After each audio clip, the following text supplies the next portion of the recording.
এটি সয়াবিন গাছ, যে সয়াবিন তেল হয় সেই তেলের সাধারণত আমাদের এখানে খুব কমই দেখা যায়। সেটি সয়াবিন গাছ। এখানে এরকম ফল হয়, যে ফল দেখছেন, এই ফলের ভিতরে বিচি, এখনও ফলটা পরিপক্ক হয়নি। একটু দেখানোর চেষ্টা করি। এটা এর ভিতরে অনেকগুলো বিচি থাকে। যখন ফলটা পরিপক্ক হবে তখন এর ভিতরে এরকম ঝাঁকি দিলে শব্দ হয়। যেহেতু এখনও পরিপক্ক হয়নি, এজন্য শব্দ হচ্ছে না। বোঝাই যাচ্ছে যে এটা এখনও অপরিপক্ক রয়েছে। এরকম ফুল, এটি সয়াবিন গাছ।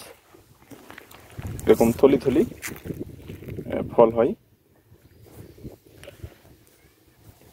এই গাছ সাধারণত আমাদের এদিকে হয়। এটি চাষ করলে আসলে অনেক ভালো হতো, তাহলে আমাদের